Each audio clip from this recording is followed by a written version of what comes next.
social educator.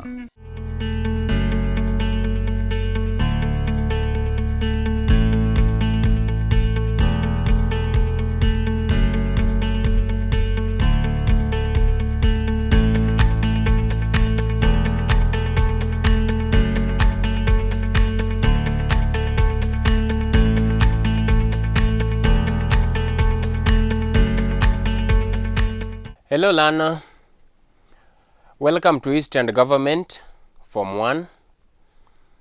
Today we want to deal with the topic of social, political and economic organization of Kenyan communities in the 19th century. Our subtopic today is among the highland Nilotes, that is the Nandi. So today we simply want to talk about the Nandi. We look at their social organization, political organization, then finally we'll deal with the economic organization. Before we start dealing with the Nandi, we need to look at the specific objectives. What is it that you as a learner must understand at the end of the lesson?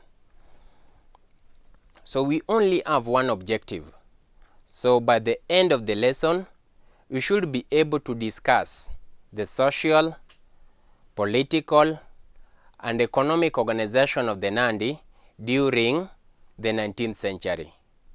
So it is one objective, but it has three subtitles. That is social, political, and economic organization of the Nandi. So let's start with the social organization of the Nandi during the 19th century. And the first social aspect of the Nandi during the pre-colonial period was the family. That was the smallest social unit. And here we need to elaborate a bit. Family qualified to be the smallest social unit because it was the first place whereby you will find what we refer as a family tree. You will have a father, a mother, and children. So it was the first where we can now start describing where we'll have a family tree, because from that family we can now qualify to clan. So the family was headed by a father. We need to understand that. The second one is several related families form a clan. And generally, majority of the clans within the Nandi community shared common ancestry.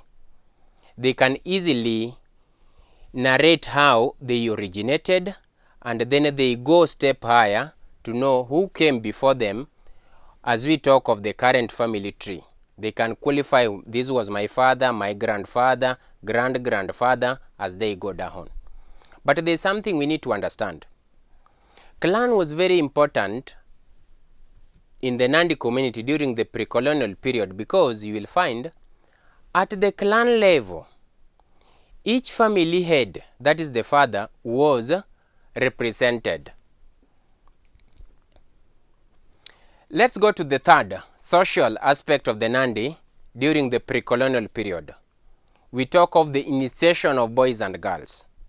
And for boys, we know it was circumcision. But you can be asked to give the significance of circumcision to the Nandi during the pre-colonial period. We find that it was the rite of passage from childhood to adulthood. To the Nandi community, for a man to marry or for a woman to be married, all of them must first undergo through initiation.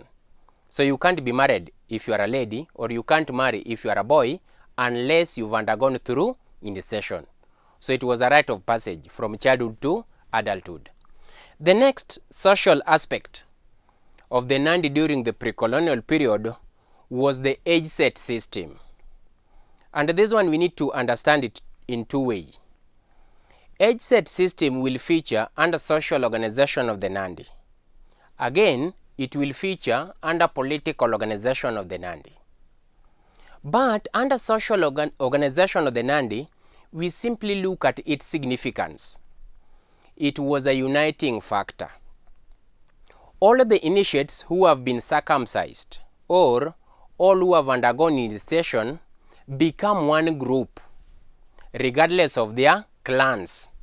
So all boys who have been circumcised at the same time forms an Ageset system, and then they become one, regardless of their origin of clans.